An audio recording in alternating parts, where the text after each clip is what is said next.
Okay. All right, guys, let's go ahead and start. I'm looking to get you guys oriented to, this is our first day with object-oriented programming. So I'm planning to cover the basics. First, we'll talk about what's an object. We'll talk about what's a class. Then we will get into how to create a class and then build objects from it. And if we can do all of that today, you'll be ready for your second assignment. And that is the first thing we learn for creating objects. In the syllabus, there is a topic that precedes creating objects, which is string and string buffers. I skipped that for the moment because I felt covering objects and then visiting that topic would be useful. Okay? So, that said, let's dive right in. I have a really good slide deck, which is again borrowed from the book on the website for your reference. So that'll serve as good notes, but I have my own way of dealing with objects, as I have for the last 20 years. So here we go.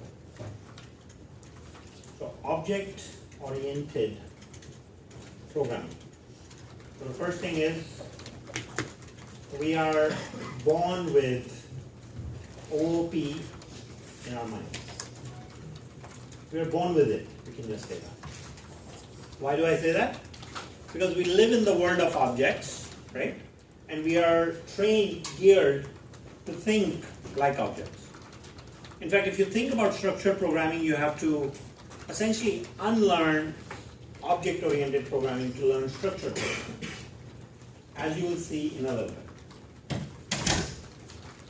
So what is an object? Coffee cup is an object. Now basically tell which objects I'm thinking about right now. So by definition, object is a self-contained, independent entity. Big words. Why is object self-contained?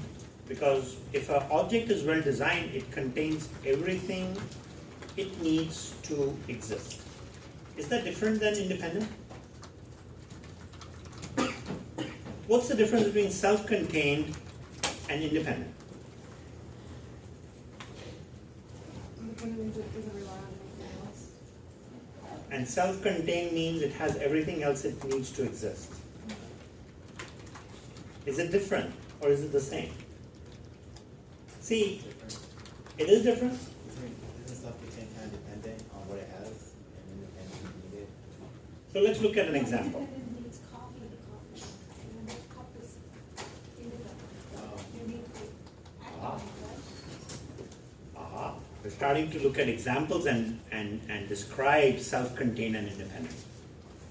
So self-contained is all the properties that coffee needs to exist, it has. But is coffee independent? Once it's manufactured, like, in liquid form? If you can make it black. Well, yeah, but it has to be put in a container for it to be transported. I mean, unless, of course, I want to go to the coffee machine, and that won't be very nice. It'll be very hot or cold. Actually, it starts off hot, then becomes cold. So self-contained, I have everything I need to exist. Independent also somewhat means that. Independent means I'm not dependent on anything else. But we need to figure out eventually how to separate self-contained and independent. Coffee is not independent because it has to depend on other objects to exist. as in either a solid form or a liquid form. And that is true for any object, really, because any object you have really coexists in an environment, right? Object also has, so more on self-contained and independent as we dig deep into this topic in a few weeks. So object has properties that describes it. This provides the description of an object. Object has behavior.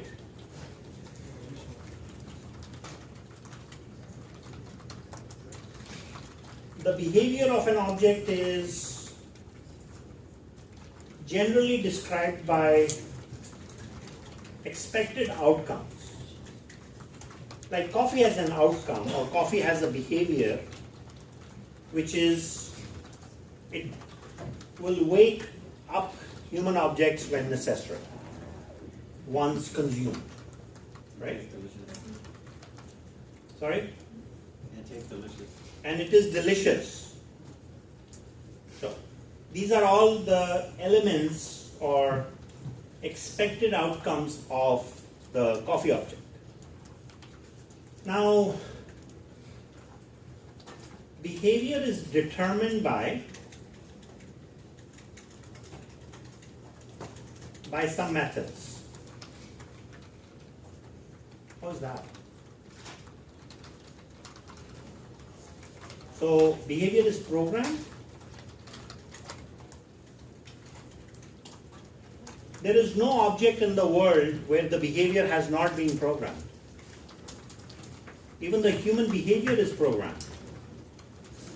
You are programmed, right? There is a program that runs that determines our behavior.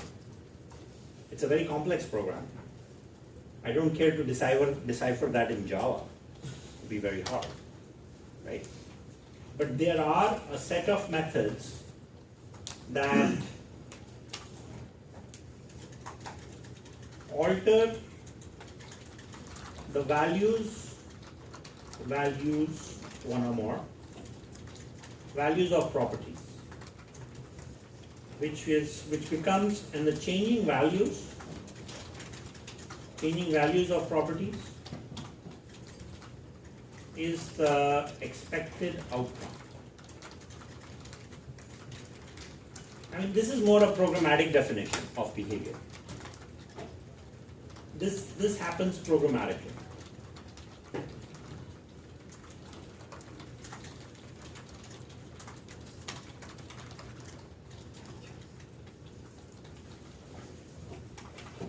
So if I was to talk about the human object's behavior, and our behavior is often determined or it's exhibited in moods, right? So if I was to declare a property called mood, which is part of the human object, right? And if that value, in the programming sense, I could say that if the mood changes from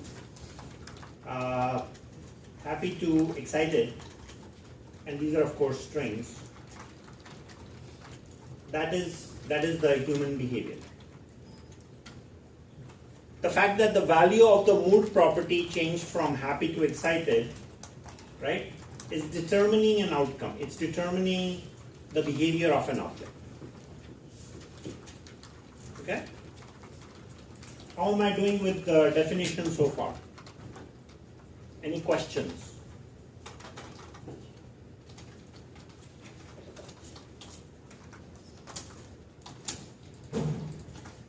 Okay, so I want to continue talking about human, and we are going to design our human object. So we'll start with expected behavior. When we are designing the human object in a human class, in this discussion, we are going to focus on one expected behavior or expected outcome. And my hope is as part of this discussion, self-contained and independent will become very clear. Because examples help. So what is the expected behavior of the object that we are trying to, of the human object that we are trying to manifest? Work. Work. So you all have different ideas of the object you want to program. I've heard make the human object learn Java. That was one I heard. What else? No, let's talk about good mood, happy mood. So mood from happy to excited, I mean that's pretty good. What gets you from happy to excited? Sorry? Java.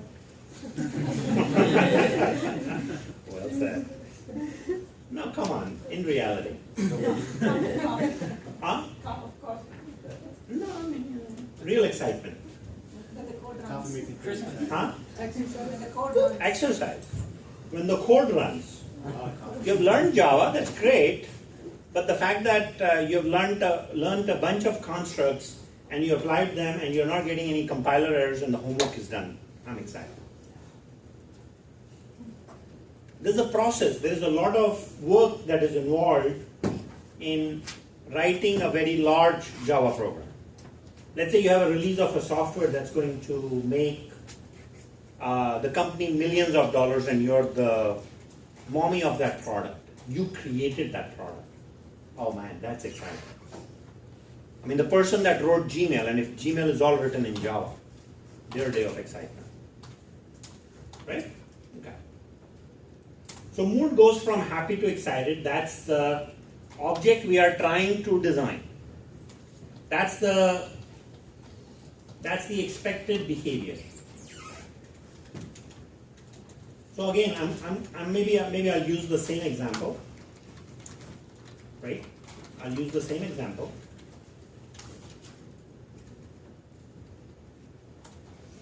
For this outcome,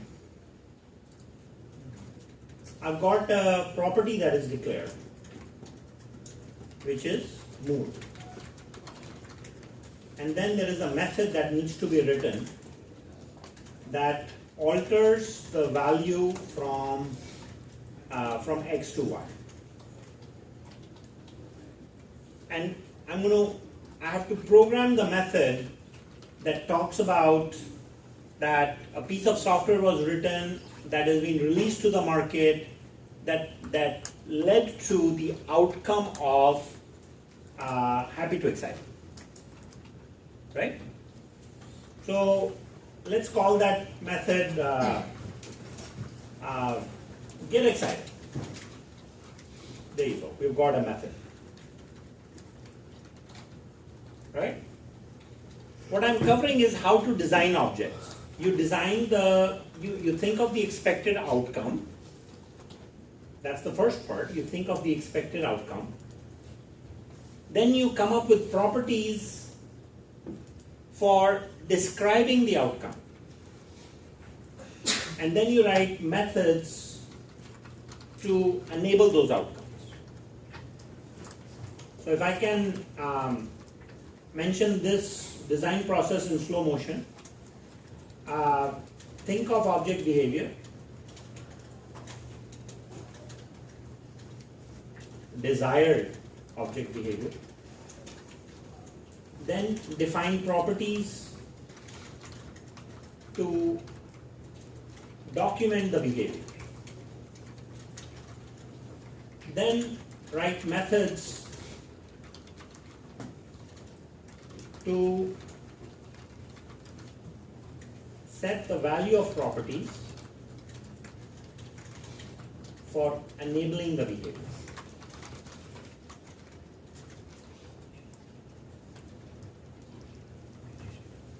So the creator of the human object is, maybe I should not talk at that level, right? But this is what it takes this is the process it takes to build object behavior. Okay? This is the design process.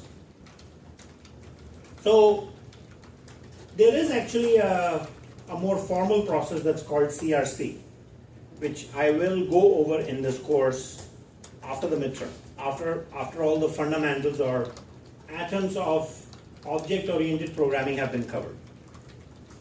And this is actually a very sophisticated process, much more than structured programming.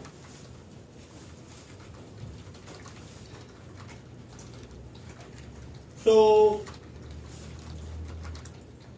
we have designed the human object that we want, and the design is right here. So this is all I can do in a small example. We have designed the object.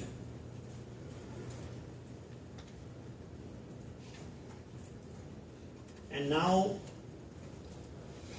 the next step is we build the class. Based on the design. Class is built based on or class is built on a design.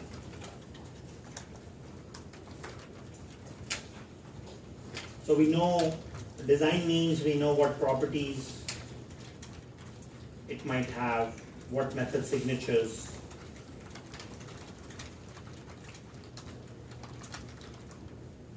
The behavior cannot be documented.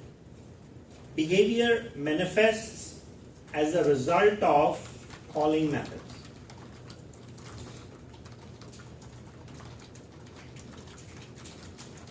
Behavior of an object cannot be seen in a class definition. It manifests as a function of, or as a result of calling methods. I was going to say it manifests as a result of, or as a function of calling functions. That would be funny. You getting the point? We call functions, we call methods, and when the method produces an output, returns a value, prints something, that becomes the behavior of that object. Okay? So from a class definition, an object is built. Object is built, or we also use the term instantiated. So what is a class? Class is a blueprint. Class is like a blueprint. Like you have a blueprint for the house, there is a blueprint of an object. There's a blueprint of an object.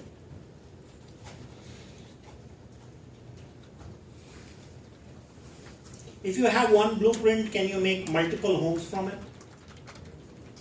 Yeah. And you can change some of the properties too, right?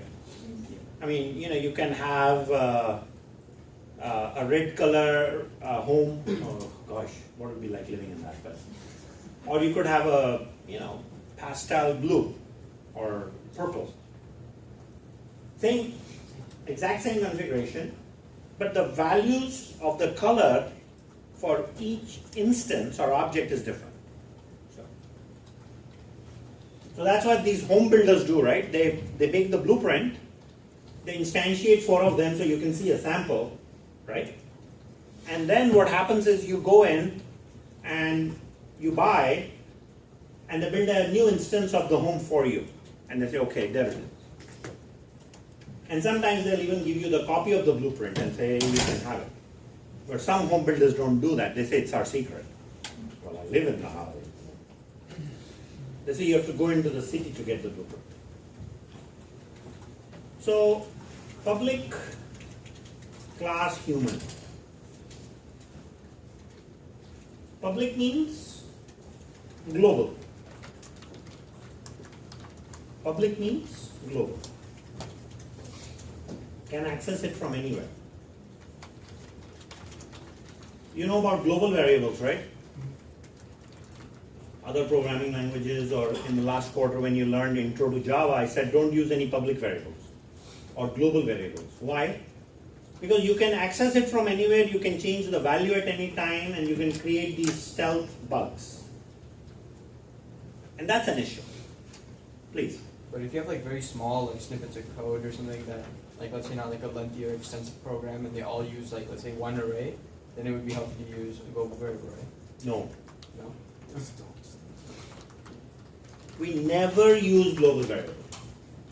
Unless you have declared a constant like sales tax. But even that, right, because sales tax is different in different states. And if you're Amazon.com, you declare that as a global variable, that's a problem. Because you can talk about California, then you have to talk about Nevada. Right? So my position on global variables in enterprise application development, meaning you're writing large programs, global variables should never be declared. But in Java, you're required to make every class public. That's just how it is. The class definition, human, will be public. The instance I create will not be public. So now, learning the anatomy of a class. You create variables and methods. The variables are properties of the objects. Methods are, it's similar to functions, right? Lines of code that has, you all know what a method is, so that's the definition of a method. It can have input and output. I'll refer to that as IO.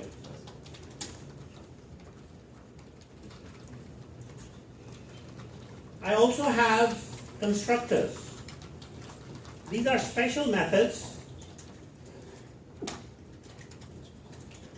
These are special methods created for initializing an object.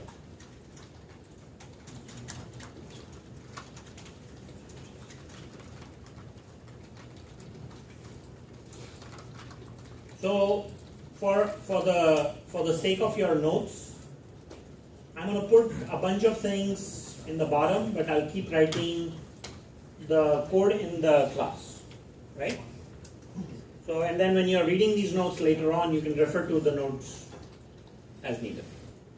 The thing is, if I put comments in the class will become too long, and it's really doesn't have to be. So there are two types of variables: instance variables and class variables. Instance variables are unique to each object, and class variables are shared between objects. Let's look at some examples, right? So guys, this part is really important. Pay attention, please. Instance variables and class variables, how are they different? When you create instance variables, the value is unique for each object. When you create a class variable, it is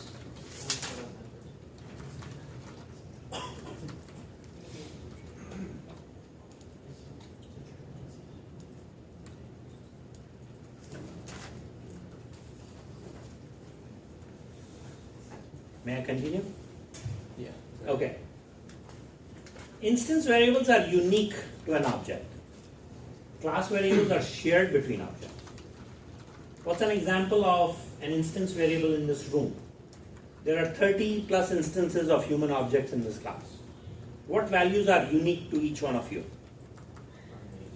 Your age, your name, the color of our skin, height, weight, and any other physical attributes, gender.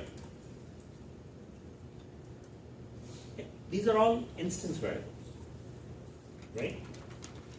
What are some things that are shared between 30 plus instances of human object in this class? No, you have a computer, there's one for each person, so that would be an instance variable. Oh, I am static. Table. I'm a static variable. I'm a class variable. Room. Nice. The room, because there is only one room. Tables I don't agree with unless you all of you are sharing one table. Are you? Yeah. Between the two of you, yeah. But so the table you guys are on, and because two of you are sitting on one table, it is static. Okay, I get it. But you see, the definition of static is relative to the usage of the variable. We have tables in the room that are shared by two individuals. There is the instructor object that is shared between 30 plus instances of human objects. There is the room itself. Give me more. There, the projector is shared too. The screen. The floor. The floor. The floor that you are standing on is shared. In fact, Earth is static to every object. Whether you talk about standing Earth, solid Earth or liquid Earth. What is liquid Earth? Ocean. Well, we're not standing on land. But I get your point. Right? Static. The temperature in this room is also static. Right? It's shared between, because unless the temperature for you guys is cooler than for me. What is the temperature? How about like Pull over there. how about like the fact that we're all doing Java? Is that static? Yeah, learning Java is also static. It's all the same. Right. But is static constant? No, static is static. If somebody asks you, is static the same as constant? No, static changes. It depends on, like for example, if the temperature in this room changes, at some point if the air conditioner comes on, it will cool down for all of us. Right?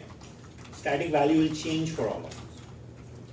Yes? So if you were to use a constant, would it be better to declare it as a private variable? Constants can be public. And again, so your question is, should a constant be private or public? It really depends. Most constants can be public because the value is not going to change. So the implication of generating any bugs, because the value has changed in certain method, is close to negligible. So therefore, it can be public. So I've got variables of two types, right? And generally, in object-oriented programming, we declare everything as an instance variable. And there are good reasons for that will be uncovered down the road. I'm not saying using static variables is a bad idea. I mean, as you can see in life, as we saw with an example of this room, static variables are required. They are needed, right? And so we use them where it is absolutely necessary. We use the word static in the front to declare a static variable or a class variable. So if I was, since I'm dealing with behavior and mood, I'm going to declare string mood, semicolon. That is now an instance variable. Can thoughts be static?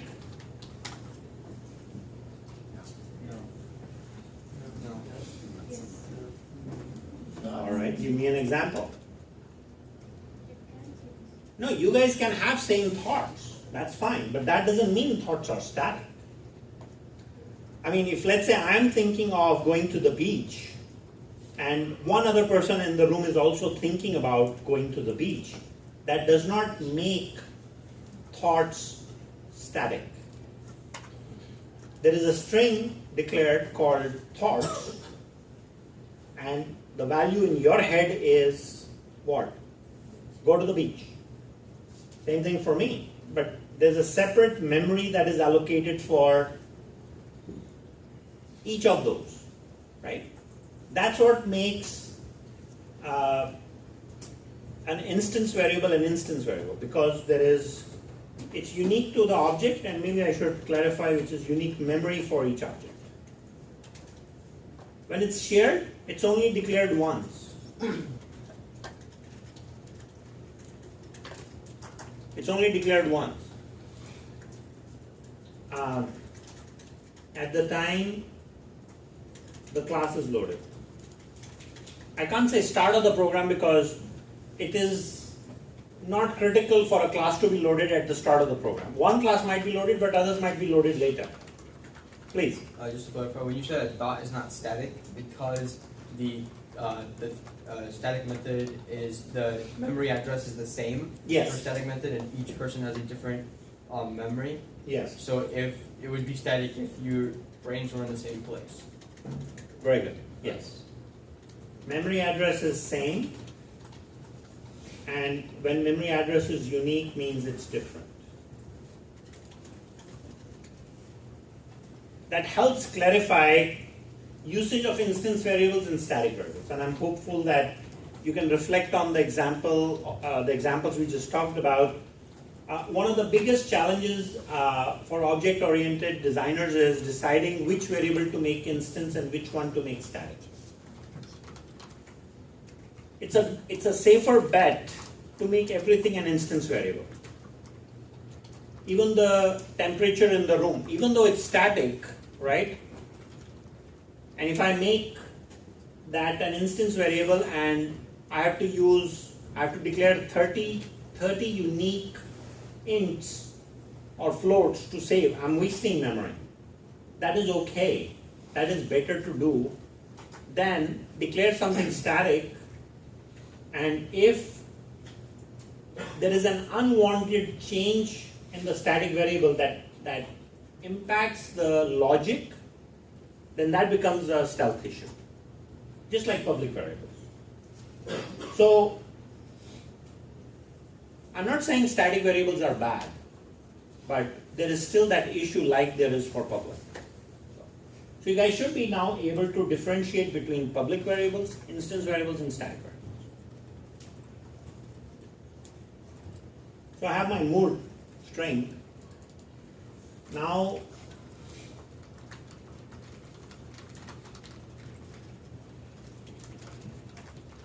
we write our constructor. As I indicated, constructors are special methods that are used for initializing an object. Right? Constructor has the same name as the class name, as you can see. Constructor does not have a return type. One moment, please. So all the things about constructors that you should know.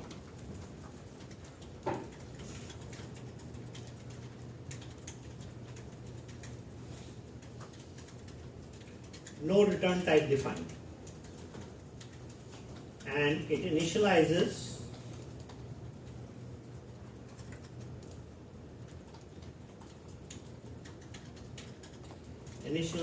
properties to 0, 0.0, 0.0f, false or null depending on the data type.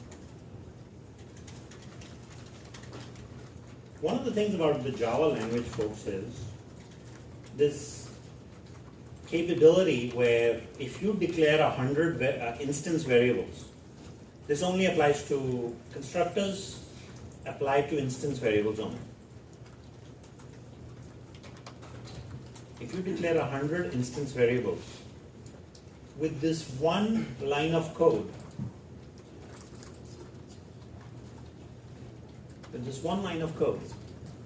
I can initialize all 100 properties to 0, 0.0, meaning all those values are wrote down automatically. That's a method. I can also pass some values and set it to some specific, set the values to something specific. Like if I wanted to, Is the 0.0f just a string, or does it have some meaning No, 0.0 is a double. No, the one next to Float. That's a float. It's float. This takes 4 bytes, this takes 8 bytes. It's a literal definition, right? Not to ignore your question, please. So what you're basically teaching us is how to like combine packages, right? Because every Java class already has class.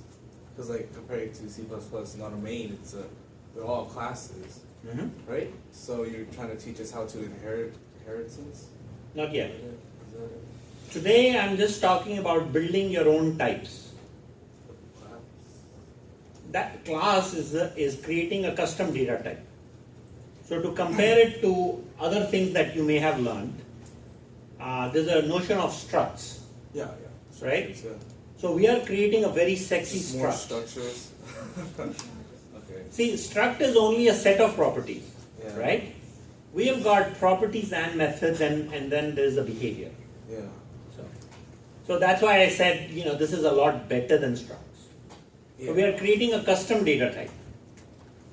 One way of looking at a class definition is creating a custom data type. Then we can use this class and use it on other other. Oh yes, That's what's gonna happen though? it will, just I need a few more weeks. Alright. Once a class is created, I can use that class in other places. Yeah. Of course. So I can take atoms, build molecules, and then start creating compounds. Solid, are you alright back there? Create solid, liquid, or gas, right? In each class, yeah. Yeah, we're going to create tons of classes, then we'll have packages, and we'll have all these object relationships we're going to learn about. But today I'm just sticking to, I'm just seeing the Atoms. picture, yeah. oh yeah, you're looking at the big picture. That's cool. Ready to move on? Okay. So we have constructors. This is the default constructor. And then I can say in the constructor, I want to pass in a mood to initialize the string. And then I will say mood is equal to A1. Right? So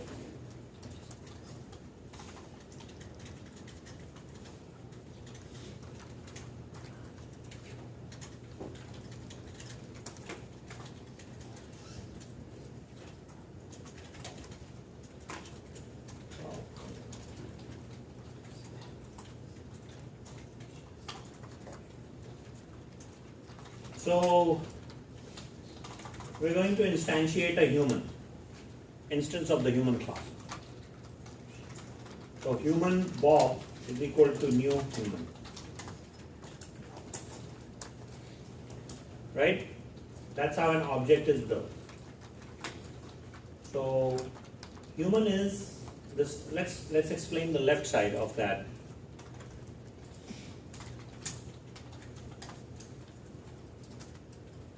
So, sorry, I'll just put some notes here in the bottom. Creating an object. You have human, Bob. So human is the type. It's the data type, or the object type is how you'd call it. Bob is the name of the object. In technical terms, this is also called a object reference. It's also called the object reference. It's like, I won't use the word pointer because we don't have pointers in Java. But it's similar to pointer in that it contains the address of the memory that is used for an object. So we can say it's similar to pointer only in the sense of holding memory location for an object. C++, you have pointer arithmetic. We don't. We have something else. we have iterators, but we'll deal with that later. Okay? So then we say new. New. This is the same as C++. It allocates memory for an object. So, but the nice thing in Java is that new is what? The memory management is automated. And we also have the features of garbage collection. Do you guys remember what that is? Collecting unwanted memory. Garbage collection. It's automatic. And then when we say new human,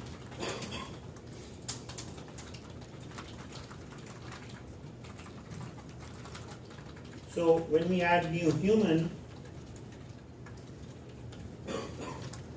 we are calling so human is the default constructor that's called. We are calling the default constructor. And the nice thing is we don't even have to write that. I could get rid of all of this code and this line will still work. Why? Because Java provides a default constructor for every class automatically.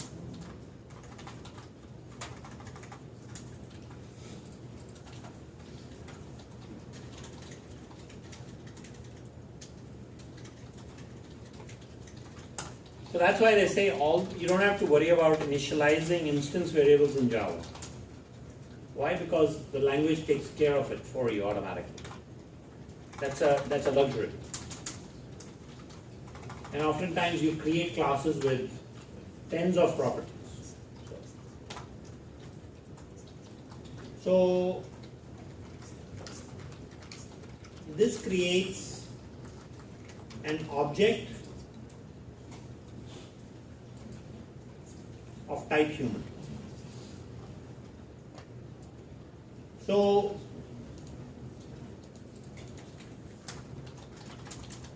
when I use the constructor that determines the object, or it determines the data type of object.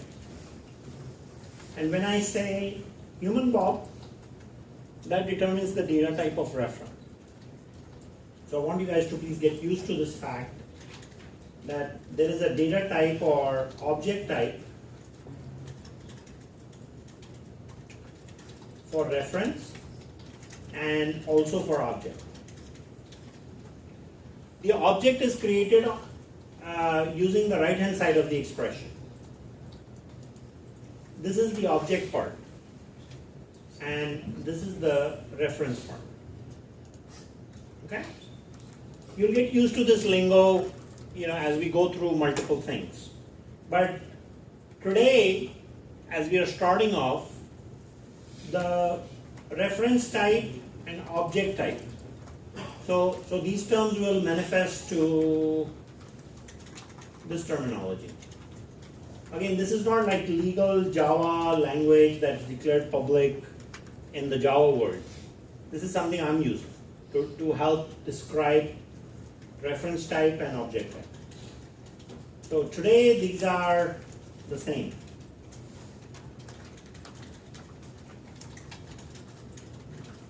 But eventually these could be different. And that's where life starts getting interesting. So what have we talked about so far? Creating instance variables and constructors. Right? And we also have two constructors or two ways of initializing an object. So if let's say we're going to talk about Todd,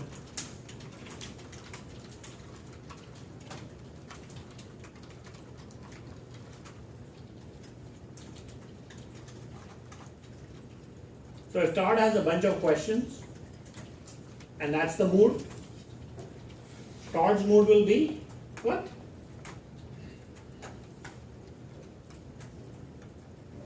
what will happen to that string? It will, because we are passing in a string, right? It's going, with human, it's going to end up using the second constructor automatically. Right? Before we were told that method names cannot have the same name. Right? In other languages or formally, we were always focused on creating methods that with unique names. In Java, there's no such thing. You basically can create methods, or in this case, constructors with same name, and as long as you use a different signature, meaning the formal parameters that you define for passing in are different, you can have different constructors, and you can write tens of constructors. You usually don't, but you can. So this is called a overloaded constructor. Why overloaded? Because it has the same name and it's a different way of doing the same thing, or another way of doing something, of initializing object. Okay? Yes? What are the benefits of using an overloaded constructor? Flexibility. Different ways of initializing an object. That's the advantage of overloaded constructors. So I think we should put that in the notes because it could become a good exam question. Overloaded constructors or methods. We'll talk about methods in a moment. I'll come to you guys in a minute.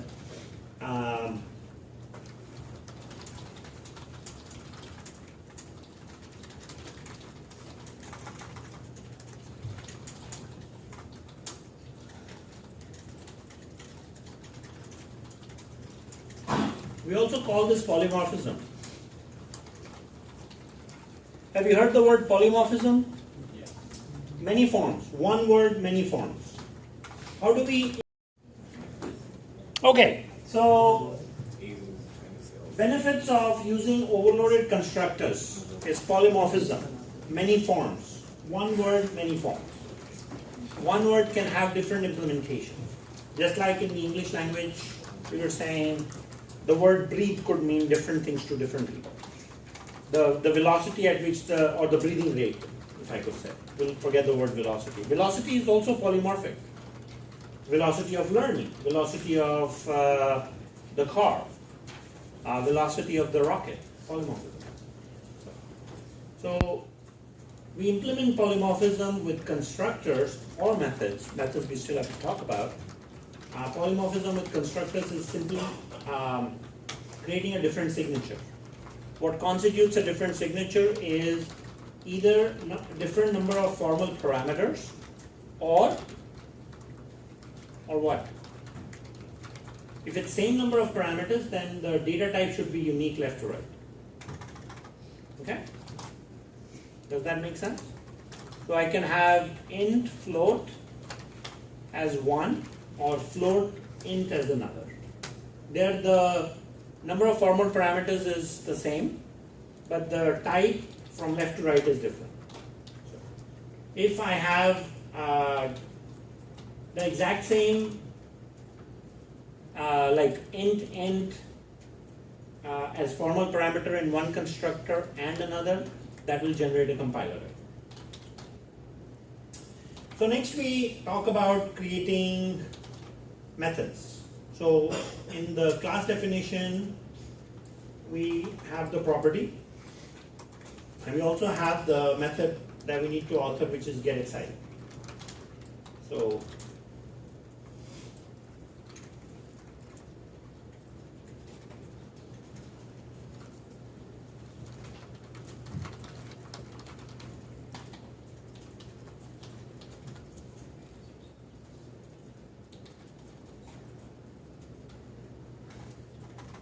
we need to write this method here.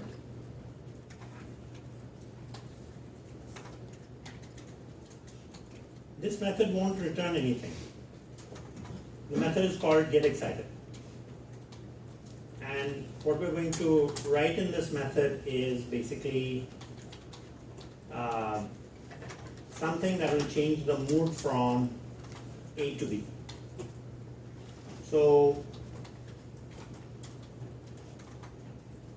if I can declare a local variable called money, and for some reason if I have won the lotto and money is set to a very large number, then we could say, and maybe we can pass money in rather than me defining it, because that way, yeah, let's do that.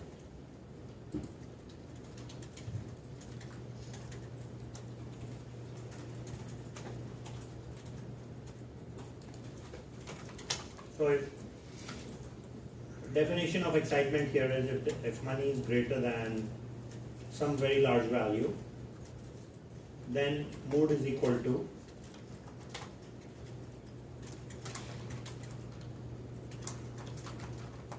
now an instance variable can access an instance method can access the instance variable.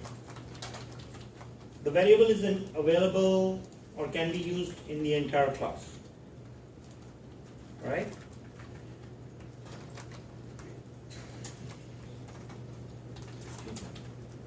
So then the question is, how do we figure this out? How do we call the method? So we say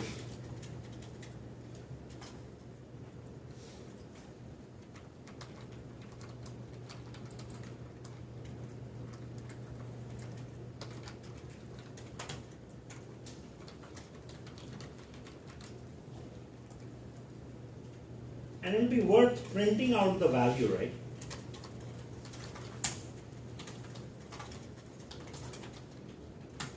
Before and after.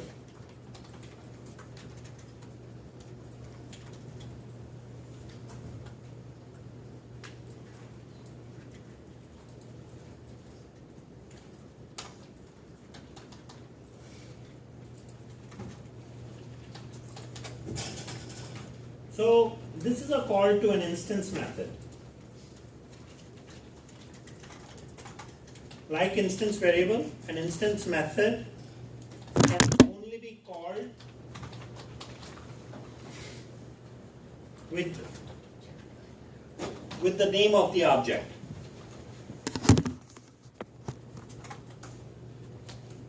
Oh, wow.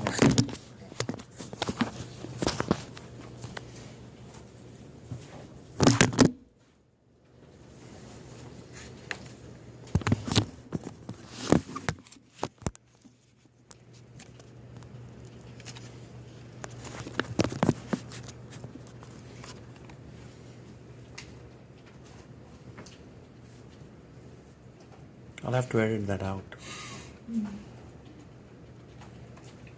Okay. So thank you for that.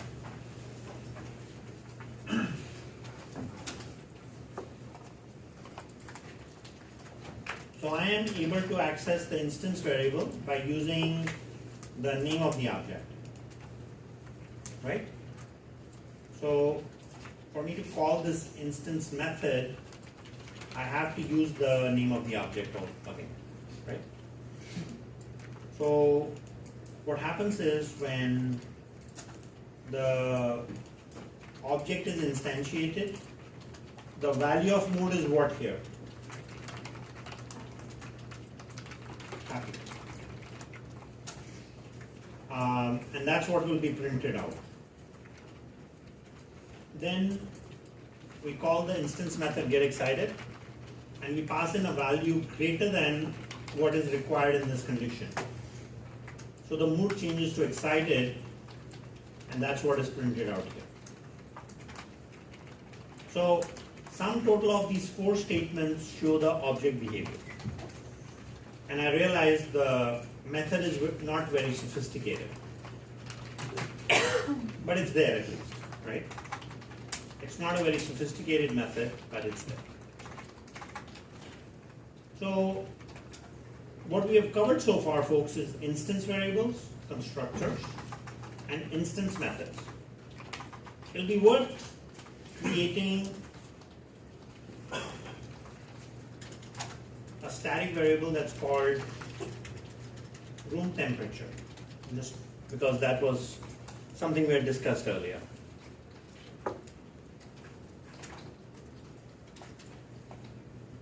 We have to specify the data type. Now, I have room temperature. One of the things about static variables is that these variables are not initialized by the constructor. See, a constructor is only called when you build an object. These two methods are only called when an object is built. So, but the static variable room temperature is basically loaded in memory when the class is loaded. So, let me put this in notes for you guys. Static variables loaded in memory when class loads.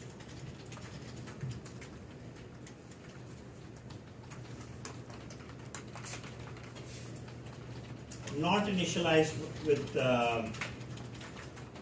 constructors. So it's likely that the memory might not be as clean as it is for instance variables. I can print the value of a static variable at the start of the main. So I can either refer to this as human dot room temperature, because to refer to a static variable, I am using the name of the class. To access the instance variable, I use the name of the object. Any questions on what I just said? That's something to remember, and you'll get habituated with this with practice. When you see compiler errors, right, and Eclipse will give you error messages, and you can fix it. Please. Could you repeat that again? Sure. So, instance variables can be accessed in main using the name of an object. And we also call that an object reference. That was the first thing. And static variables can be accessed in main using the name of the class. Not just in main, but anywhere. Right? So that's what you guys see here. Human.room temperature as static variable, and Bob.mood as instance variable. So what's next? Static methods.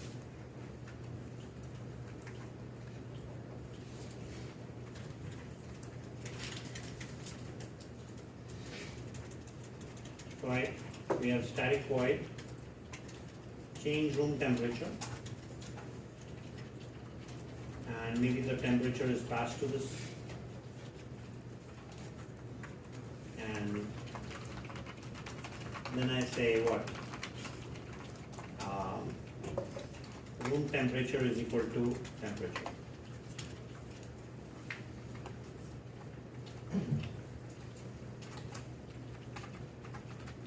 I guess I better save this.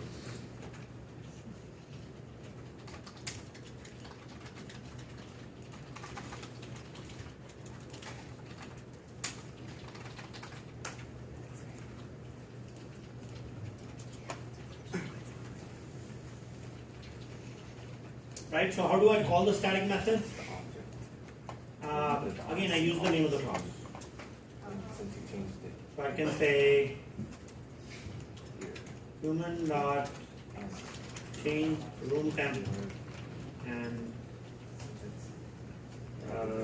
72 sounds good, right? When this method is called, if the temperature was 74 before and now it's 72, it is changed for all instances of human objects because it is static.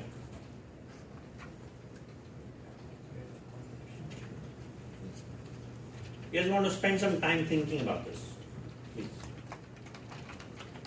Okay?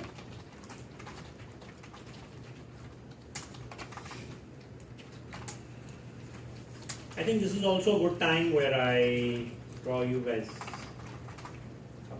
a memory reference or a memory picture of what things look like in memory when you use objects. So here it is.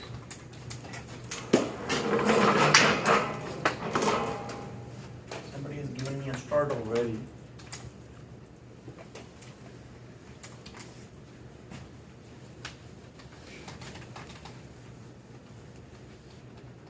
So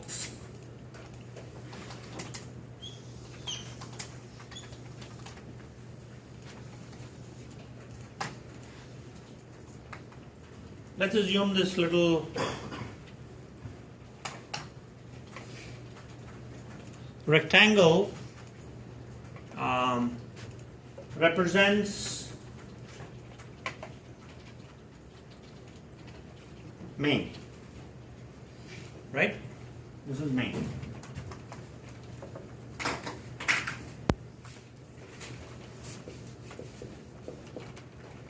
And we'll draw a little the entire memory.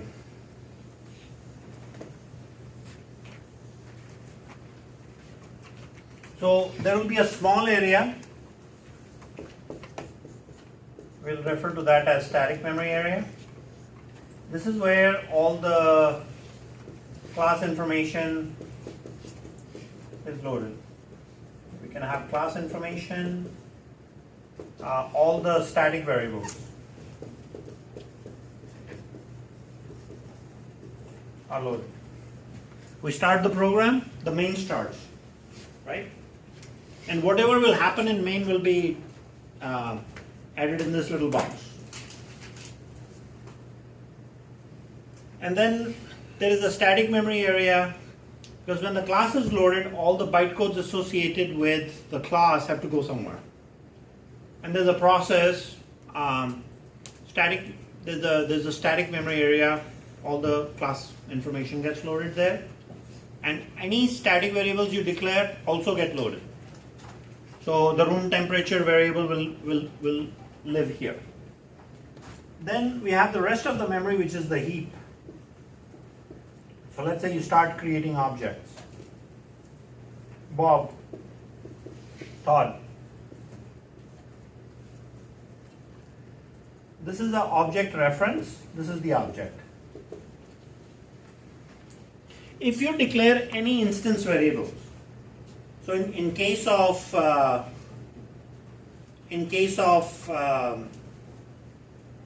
human object that we created, we added an instance variable called mood.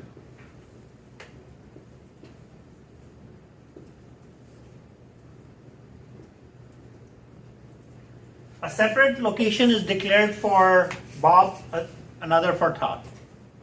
But the question is, where does the object reference Bob live and where does the object reference Todd live?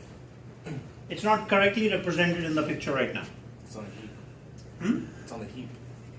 No, the name of the object.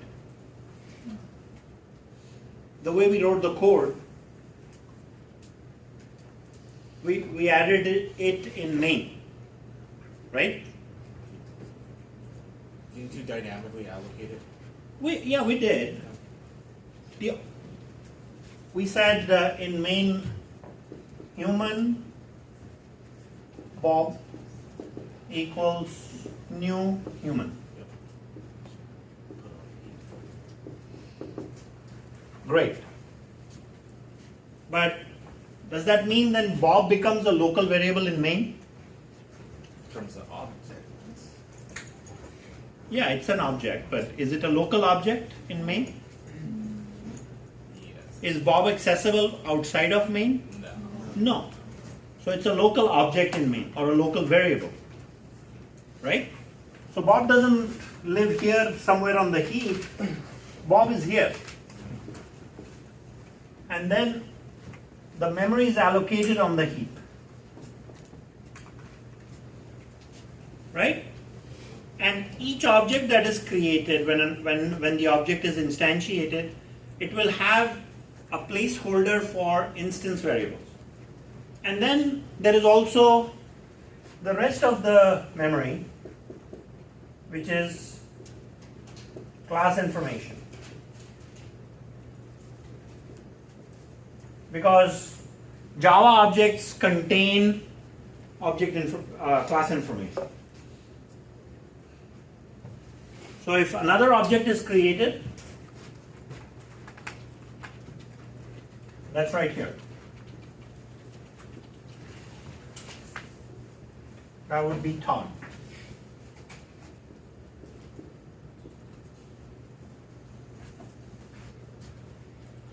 It's nice to know this, right? And then if you start enabling object interactions, right? Or these are references. They're not pointers, references.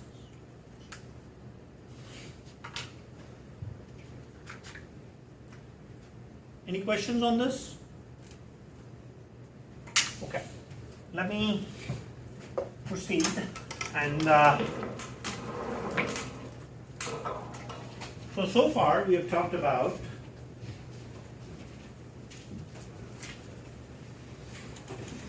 creating a class, creating an object from a class,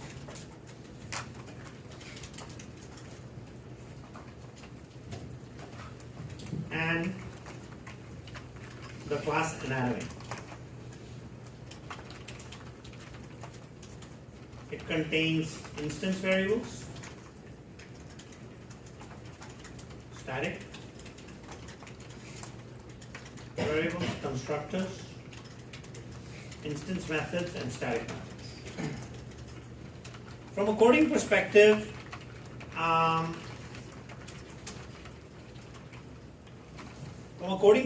you want to put these parts of the class in that order. In my world, it makes the class more readable. Okay? So now some rules. These are like Java coding standards. Class name should be uppercase. That's always, always important.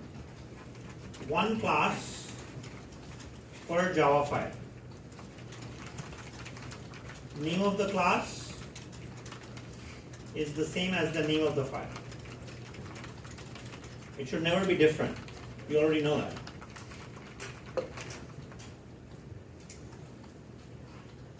Class is declared public. Always.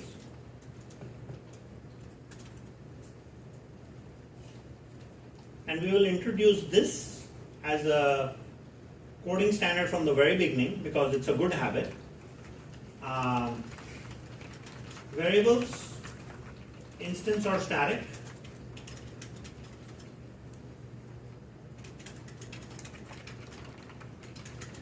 should be private.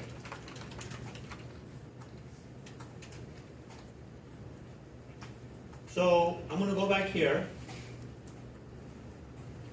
and if I were to implement the coding standard now, right? I'd have to make this private, and the way I do that is just say private. Which means what? Even though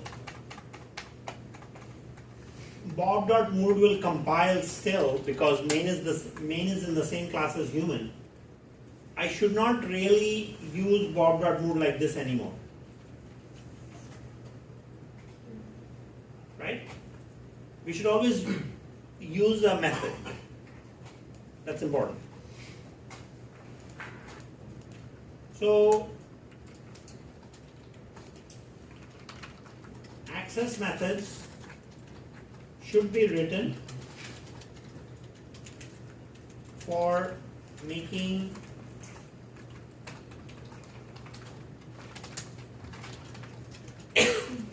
for accessing variables. And that means reading or writing values. So I might write methods for that.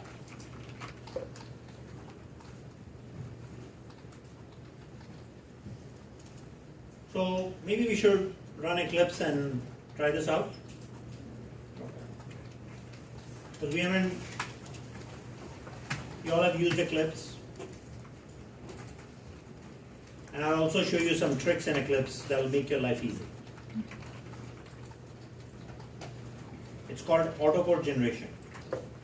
We'll learn it day one. So you don't have to sit there and type code unnecessarily. Right? So, I will create a new Java project.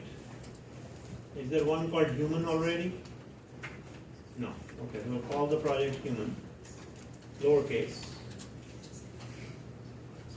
And I will create a new Java class. That should be uppercase, so human. And I'll put a main in it. Right? Okay. How did I get human package? I didn't know that. What does that happen? So, let me try that again. Under source, new class. Oh, I see. It came up with the name for me. I want to use default and then I'll just say human and I'll put a main in. So now I'm using the default package, right? Should be capital, right? The class name. And the class name should have been uppercase. So the way I'll rename my classes, I'll need to say refactor, rename. Human to uppercase H and finish. It takes a little while. And what it does is it changes the name of the class and also the name of the file. That's the magic of refactor rename. Yes? Where is that refactor? Where is what? How do you do the refactoring? You should. Oh, you right click on the class name Right. and then refactor rename. Right? I mean, this can happen. You might want to rename. And if you reference a class in multiple places, refactoring rename will look at all the references you have made, and it will change everything from lowercase to uppercase or whatever change you have made, which is very nice, right? So, okay, so now I will add several properties. Mood is one. Maybe we can say H, right? And me. I'll post this class for you, right? So now I want to write some constructors. Now one way would be to say, okay, let's type all that. So there is a default constructor. Or I can write an overloaded constructor.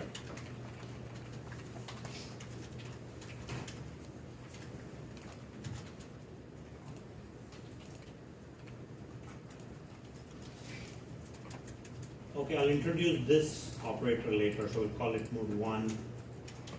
And I say mood is equal to mood 1. There's one little new thing I'm going to introduce just so you guys can kind of see it. It'll be fun. So you see the entire class, and we create human Bob and we want to use the default constructor.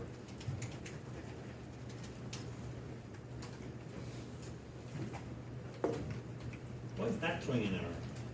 There's an argument in the Oh default. no, string. Oh. Can't assign a int to a string. Okay, so all the errors are gone now, but I still have one error here. I'm trying to use the default constructor,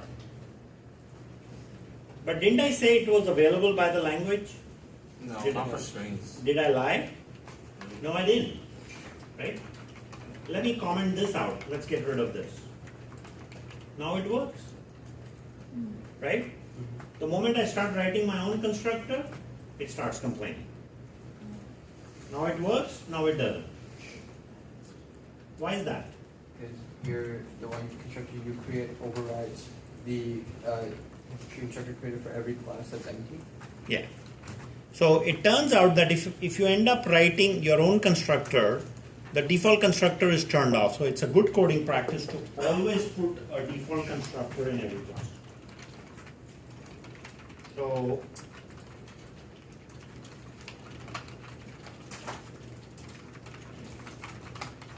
please do that.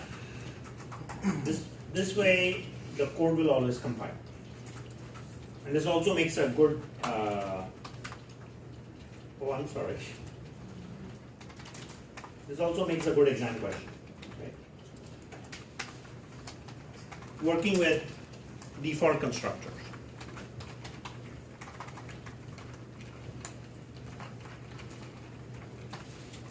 So now, the fact that I've made mood private, you know,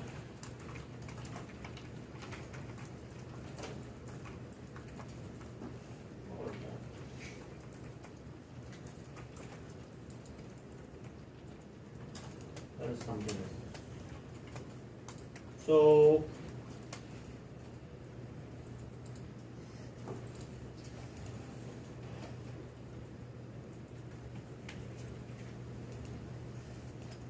if I say Bob dot, this actually tells you what is accessible. Age, mood, and name are all accessible in main, right? But even though it is, it's not recommended to say Bob, you know, this is called direct access.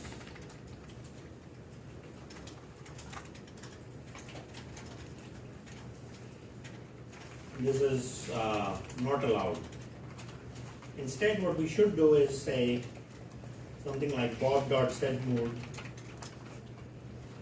and these are called access methods. This is called a setter actually. So this is okay. Which means what? That you have to go in and write get set method for each property. That's a lot of work. And same thing for getting the value. If you have to write a method, a separate method for getting a value, that's also a lot of work. So what do? Well, that's where autocode generation helps. So we can right click and say source and say generate constructors using fields. You will love this feature. And you say, I want a constructor with one of these three properties or all three. When you click on OK, voila. Yeah, we'll do that multiple times, but you still have to write your own default constructor. Right? So, now this puts up a new keyword, this.mood. This refers to the instance variable. Because what it did was it created a mood property as a local variable in the constructor. There is also an instance variable, right? So if I just said mood is equal to mood, then what is it doing? It's assigning the value to itself, you see. And what is our goal? We want to take the local variable and assign it to the instance variable. And by using this keyword, It refers to the current object. That's another new thing that's added to your vocabulary. This refers to the current object. Okay? Now you guys wanted me to show you guys auto code generation. You right click on source.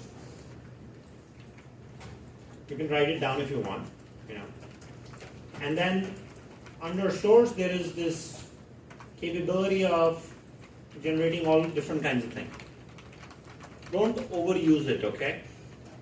Just to add methods, because you ain't getting paid by the number of lines of code you write. So we're going to generate getters and setters. And it's also important where you right click, because the place where you right click is where the code will be added.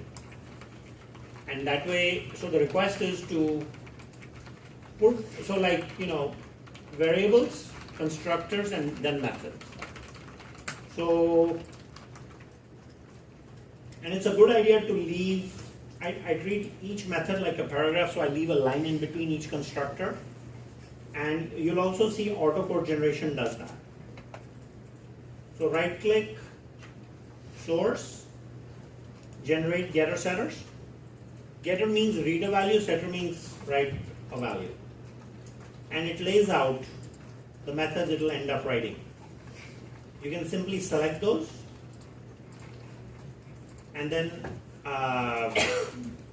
say OK.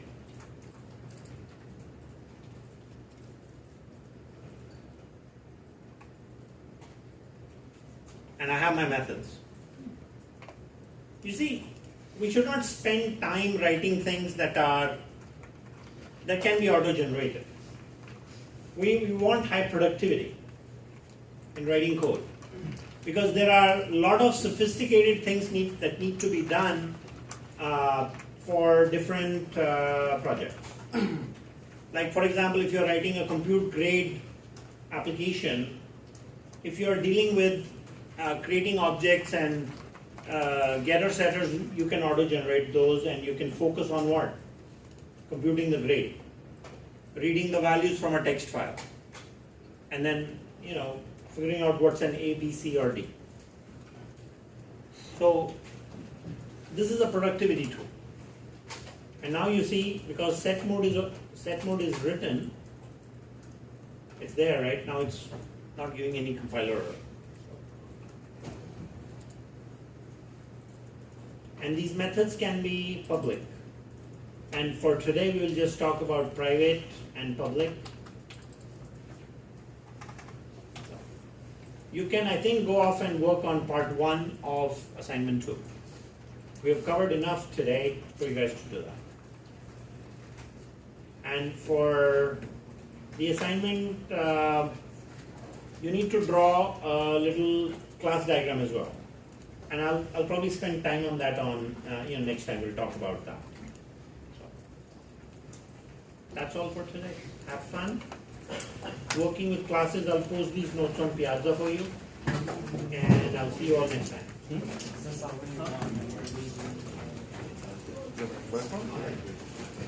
I thought we just print everything in one step.